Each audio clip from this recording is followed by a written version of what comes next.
Welcome to my YouTube channel. नमस्कार दोस्तों। ये देखिए, संविधान प्राचीन इतिहास से संबंधित महत्वपूर्ण फैक्ट हैं जो कि प्रतियोगी परीक्षाओं में अक्सर पूछे जाते हैं।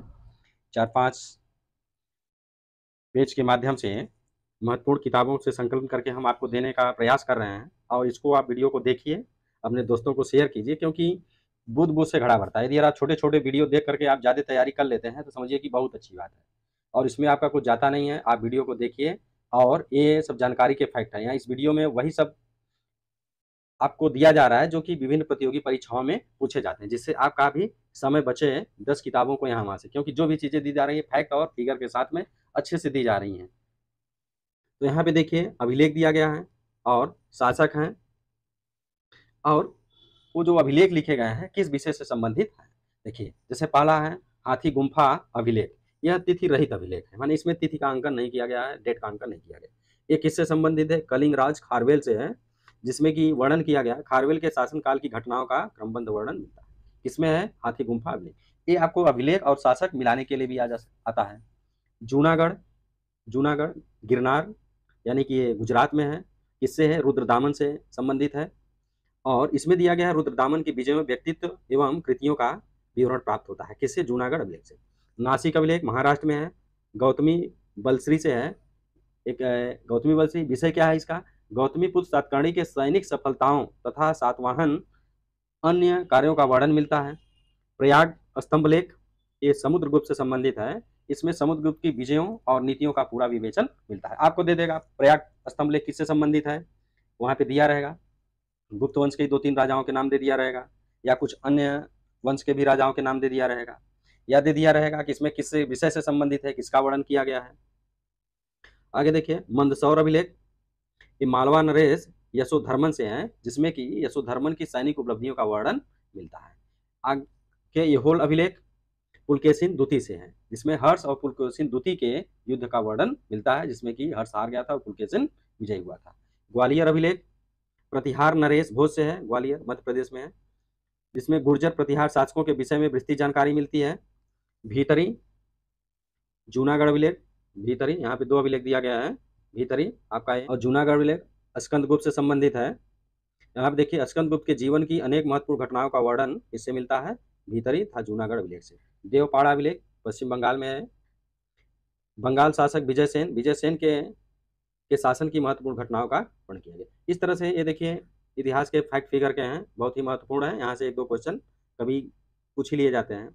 यहाँ से देखिए, संहिता, चारों वेदों का जो सम्मिलित रूप होता है उसको क्या बोला जाता है? संहिता। ये सभी परीक्षाओं में अक्सर पूछ लिए जाते हैं। जो वनडे कोई हो, यूपी ट्रिपल एससी से हो, कोई हो, वीडियो री एग्जाम होने वाला है, आरओ हो, एसएससी के हो। वेद देखिए कितने हैं? ऋग्वेद, यजुर्वेद, सामवेद, अथर्ववेद। अब वेद त्रयी किसको कहते हैं? जो शुरू के 3 वेद हैं उसी को वेद त्रयी बोला जाता है। ऋग्वेद, यजुर्वेद और सामवेद का जो सम्मिलित रूप होता है, उसका संग्रह जो होता है उसको वेद त्रयी बोलते हैं।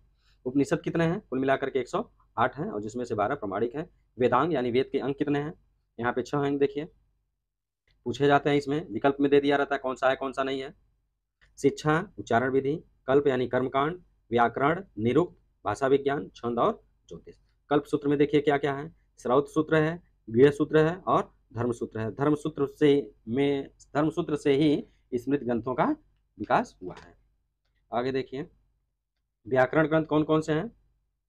यहाँ पे पाणिनिकृत अष्टाध्यायी और पतंजलि कृत क्या है? महाभाष्य टीका है। ये स्मृतियों का दिया है, किस कालखंड में इसको वर्णन किया गया है, किस कालखंड में लिखी गई हैं, इसको आप देखिए। देखिए, 2 महाकाव्य रामायण और महाभारत, और पुराण कितने हैं इसमें दिया गया है? 18। और सामवेद, ऋग्वेद, अथर्ववेद, ब्राह्मण और उपनिषदों की रचना को यह माना जाता है कि 1000 ईसा पूर्व से लेकर के 500 ईसा पूर्व के मध्य में सारी चीज़ें लिखी गई हैं। और ऋग्वेद में किसका वर्णन है? तो देवताओं की स्तुतियों का वर्णन है। और ऋग्वेद के 10वें मंडल के पूर्व सूक्त में चारों वर्णों का उल्लेख मिलता है, ब्राह्मण, क्षत्रिय, वैश्य, शूद्र। बौद्ध ग्रंथ से देखिए कुछ फैक्ट हैं जिसको आता है परीक्षाओं में। सबसे प्राचीन बौद्ध ग्रंथ क्या है? त्रिपिटक है। त्रिपिटक, यहाँ पे देखिए सुत्त पिटक, इसमें क्या दिया गया है? बुद्ध के धार्मिक विचारों एवं वचनों का जो संग्रह है उसमें सुत्त पिटक कहते हैं। त्रिटों में यह सबसे बड़ा और सबसे क्या है? सुत्त पिटक, धार्मिक विचार और वचनों का संग्रह। विनय पिटक में क्या है? विनय पिटक, विनय को नियम कर लीजिए आप, नियम पिटक मान लीजिए इसको। ये बौद्ध धर्म के जो नियम थे मानने के उसमें दिया। अभिधम्म पिटक में क्या है? कि बौद्ध धर्म के दर्शन की विवेचना इसमें की गई है। तो इससे सवाल आते हैं कि पिटक किससे संबंधित है, त्रिरत्न कौन है, त्रिपिटक कौन है। आगे देखिए, पिटक यानी अर्थ होता है टोकरी। अब टोकरी में ढेर सारे सामान होते हैं, खजाना होता है। इसी तरीके से बौद्ध धर्म के जो त्रिपिटक है ये खजाना है। किसके खजाना है? धार्मिक विचारों के, वचनों के, बौद्ध धर्म के संघ के जो नियम है और बौद्ध दर्शन के विवेचना के सारे ये टोकरी है, पिटक है। देखिए, सूत्र पिटक में 5 निकायों में इसको बांटा गया है। हो सकता है दीर्घ निकाय, मध्यम निकाय, संयुक्त निकाय, अंगुत्तर निकाय और खुद्दक निकाय। विनय पिटक 3 भागों में विभाजित है, सूत्र विभंग, खंदक और परिवार। अभिधम्म पिटक की रचना तृतीय बौद्ध संगति में मोगलीपुत्र तिस्स ने किया। इस पिटक के 7 ग्रंथ हैं, अन्य 7 ग्रंथ हैं इसमें। अभिधम्म पिटक का देखिए। और जातक में क्या है, बुद्ध धर्म के पूर्व की जो काल्पनिक कथाएं हैं उसका वर्णन किया गया है। आता है कि बुद्ध के पूर्वजन की कथाओं का वर्णन किसमें है, तो आप कहेंगे जातक में। निकायों में बौद्ध धर्म के सिद्धांत और कहानियों का संग्रह है। इसमें बौद्ध धर्म के सिद्धांत और कहानियों का संग्रह किसमें है, तो निकायों में है। और पूर्वजन्म की कथाएं किसमें है, जातक में है। जैन ग्रंथ, जिसको कि हम क्या बोलते हैं, आगम बोलते हैं। जैन आगमों में सबसे महत्वपूर्ण कितने हैं, तो 12 हैं। अब देख लीजिए कौन कौन से 12 हैं। देखिए, आगम कितने हैं, 12 अंग हैं, 12 उपांग हैं, 10 प्रकीर्ण और 6 संध सूत्र हैं। जैन ग्रंथों की रचना किसमें हुई, प्राकृत में हुई। और वहीं बौद्ध ग्रंथों की रचना पाली भाषा में हुई। जैन ग्रंथों में सबसे महत्वपूर्ण हेमचंद्रकृत परिशिष्ट पर्व है। ये सब परीक्षाओं में आते हैं, हल्के में मत लीजिए इसको। जैन ग्रंथों का संकलन अंतिम रूप से 6ठी सदी में गुजरात के वल्लभी नगर में हुआ। यानी कि थोड़ा बहुत इधर उधर उसको अंतिम रूप से के किताबी रूप में उसको अच्छे से संकलित करके 6ठी शताब्दी में कहाँ किया गया, गुजरात के वल्लभी नगर में। जैन ग्रंथों में व्यापार और व्यापारियों के उल्लेख मिलते हैं।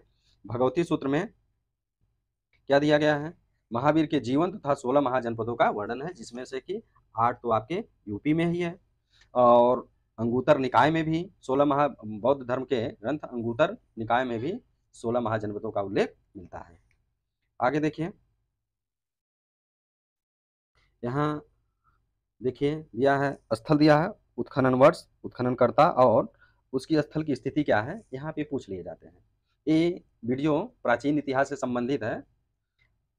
5-6 पीडीएफ का हम संकलन करके ले आए हैं, जो अच्छी चीज़ें हैं, जो कि परीक्षाओं में पूछे जाते हैं। वीडियो एग्जाम है, यूपी ट्रिपल एससी का है, पेट का होने वाला है, तो आपका समय बचे इसलिए हम संकलन करके अच्छी अच्छी चीज़ें ला रहे हैं। वीडियो को पूरा देखिए, थोड़ा आपका समय लगेगा, लेकिन जब तक समय दे करके पढ़ेंगे नहीं, झटपट में पढ़ेंगे कोई चीज़ काम करेगी नहीं। इसलिए समय दे करके उसको समझ करके देखिए, वीडियो पढ़िए। हड़प्पा देखिए 1921 में है, तो वर्ष कम पूछता है, यहाँ पर आपको उत्खननकर्ता का ही पूछता है और ये कहाँ पे स्थित है। ये दयाराम साहनी, मांडगोमरी जिला है, पंजाब, अब पाकिस्तान में है। मोहनजोदड़ो, ये देखिए आरडी बनर्जी, सिंध के लरकाना जिले पाकिस्तान में है। अभी तुतकांगेडोर, आर्यलिस्टाइन उत्खननकर्ता थे, बलूचिस्तान पाकिस्तान। और चौहुंदड़ो एमसी मजुमदार, सिंध पाकिस्तान में है। और रंगपुर, ये देखो माधव स्वरूप वंश, ये अहमदाबाद। रंग लो गुजरात का, यानी कि रंगपुर हो गया, लोथल हो गया, ये दोनों कहाँ पे हैं, गुजरात में है। यह इसके आर एस राव हैं। और बीच में देखिए रोपड़, ये आपका पंजाब में है। कोट दीजिए ध्रुवे, सिंध में है। इसको अच्छे से देखिए, उत्खननकर्ता आलमगीरपुर, ये आपके यूपी मेरठ में है। ये सिंधु घाटी सभ्यता की सबसे पूर्वी साइट है। पूछा जाता है सबसे पूर्वी कौन है, पश्चिमी कौन, उत्तरी कौन है, दक्षिणी कौन है। तुर्कोतदा, देखिए जगपत जोशी ने इसके उत्खननकर्ता थे। ये कहाँ पे है, आपके कच्छ गुजरात में है। बनमाली आर एस बिस्ट, बनमाली बिस्ट, ये आपका हिसार हरियाणा में है। धौला वीरा, वीरा बिस्ट, ये भी कहाँ पे है, कच्छ का रण में। और राखीगढ़ी आपका हरियाणा में है। दैमाबाद अहमदनगर महाराष्ट्र में है, ये सबसे पश्चिमी साइड है सिंधु घाटी सभ्यता की। और देसलपुर आपका ये कच्छ में।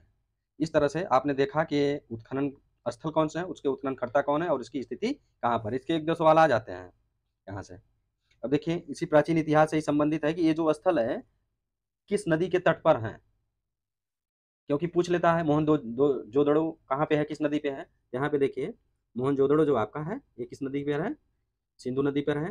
हड़प्पा रावी नदी पर है, दोनों ये पंजाब में ही है। रोपड़ आपका सतलज नदी के पे है, पंजाब में है।